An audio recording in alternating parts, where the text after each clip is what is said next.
sole, scenari da capogiro e tanta salita. Anche la quinta e penultima tappa del Giro Sardegna 2023 è andata in archivio. Questa mattina la comitiva di 450 corridori si è messa in marcia per divorare nel miglior tempo possibile gli 80,2 km, 114 per il Gran Giro, della I Monti del Gerrei. L'intuizione, mista necessità per alcuni lavori in corso sul tracciato disegnato nei mesi precedenti, ha portato gli organizzatori a costruire una gara nella gara. Dopo la partenza, puntuale alle 9 del mattino, nei pressi del villaggio Colostrai, il gruppo ha proseguito senza il patema della contesa per circa 40 km, direzione Muravera e San Vito. Qui, nota di colore, il Giro ha saputo regalare un tuffo nel ciclismo d'altri tempi. Come accadeva negli anni '80, la passeggiata cicloturistica in attesa di entrare nella gara vera e propria è stata infatti impreziosita dalla visita ai parenti. Simone Spano, corridore di San Vito, tesserato per il team Dator, ha potuto ricevere l'ideale abbraccio dei suoi concittadini al passaggio, dopo una fuga permessa e controllata dagli avversari, prima di rimettersi al passo col gruppo. Poco più avanti è andata in scena la partenza vera e propria. Piede a terra, i ciclisti hanno iniziato a darsene di santa ragione per provare a strappare la vittoria di tappa. Il percorso è vario e molto bello. Nelle strade interne della valle del fiume Flumendosa c'è però da affrontare una lunga salita. A mettersi per primo d'impegno è il terzetto composto da Andrea Costanzo, Roberto Graziano e Federico Diana. I tre viaggiano all'unisono sino all'ingresso nella nuova galleria. Pochi minuti più tardi prende il via l'impetuosa spinta sui pedali di Costanzo. Il sardo ha la gamba giusta in salita, ma soprattutto nelle prime lunghe discese, che consuma addirittura in piedi sui pedali. Il vantaggio si fa vicino ai 60 secondi.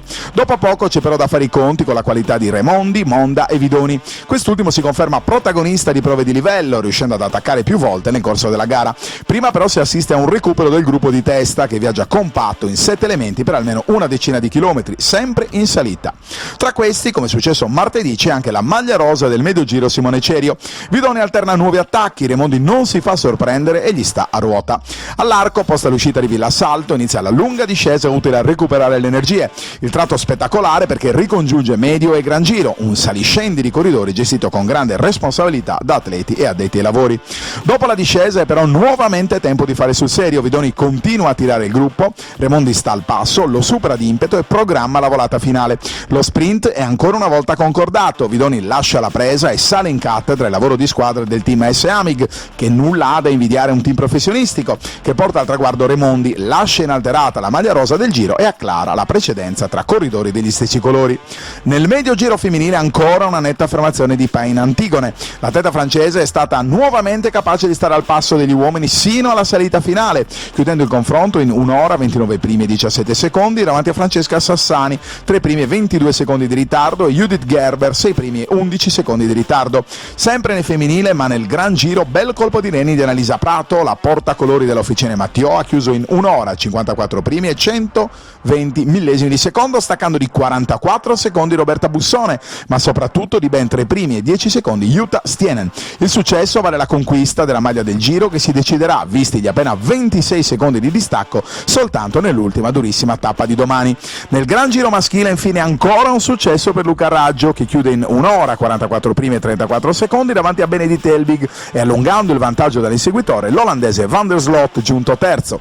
A una giornata dal termine della corsa resta qualche avvincente testa a testa finale. Se infatti ci si può attendere un arrivo al traguardo concordato nel Medio Giro maschile, con tutto già deciso anche in quello femminile e nel Gran Giro maschile, dove si attende soltanto il colpo di reni finale di Luca Raggio, i riflettori sono invece accesi nel Gran Giro femminile, dove il testa a testa tra Prato e Stienen accenderà l'atto finale di una delle edizioni più entusiasmanti degli ultimi anni. Sì, come anche l'altro anno con Jutta è una battaglia fino all'ultimo giorno, e difatti quest'anno, quando ho saputo che sia io e lei saremmo tornate, ero veramente contenta, perché secondo me battagliare così ogni giorno rende il Giro davvero interessante e mi stimola a impegnarmi fino in fondo, a dare tutto. E quindi niente, ogni giorno è una sfida, ogni giorno si deve andare al 100% se non di più, e domani è un nuovo giorno e chi lo sa. Comunque guarda, ci siamo divertite. Domani è un nuovo giorno, tanta salita anche domani, 26 secondi lasciano un po' la possibilità di decidere se diciamo, la strategia, perché potresti anche non dover dar tutto ma gestirlo.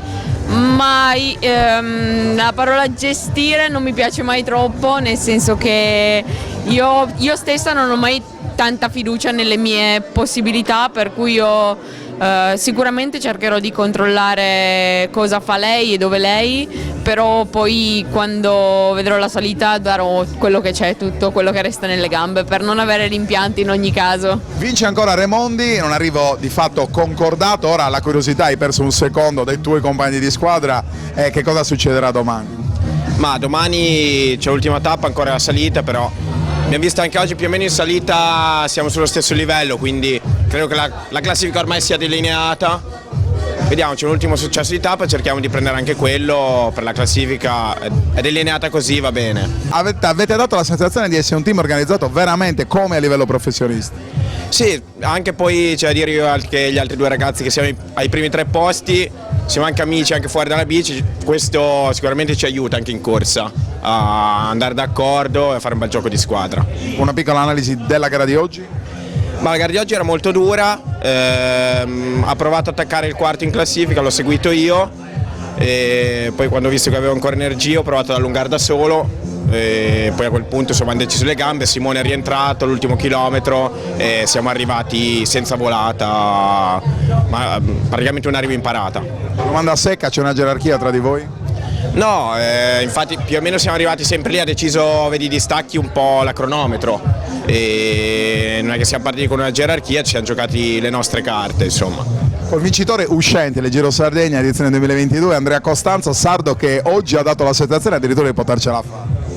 Sì, oggi ho voluto provare, ho visto, essendo che i giorni scorsi sono stato molto male di stomaco, quindi è svanito il sogno di poter ripetere qualcosa. Oggi ho visto che stavo meglio e ho provato il tutto per tutto tentando la fuga. Ti abbiamo visto in piedi sui pedali in discesa a 2-3 km almeno. Sì, perché volevo provare a prendere un bel margine, quindi mi sono giocato un po' tutte le carte oggi, ecco. Poi cosa è successo? Poi è successo che comunque sono andato un pochino fuori giri, quindi ho tirato il remo in barca prima che fosse troppo tardi, ecco, di fare danni irrimediabili. Le sensazioni questo Giro 2023, al di là poi del risultato che comunque è stato assolutamente positivo, sei sempre stato nel treno là davanti? Guarda, le sensazioni è comunque un bellissimo giro, il livello è altissimo, quindi è bello confrontarsi con persone anche fuori Sardegna che vengono a correre qui, che hanno secondo me un altro livello confronto a noi, quindi potersi confrontare con queste realtà aiuta tantissimo anche a noi a capire dove possiamo migliorarci, dove possiamo crescere anche, quindi è bello così.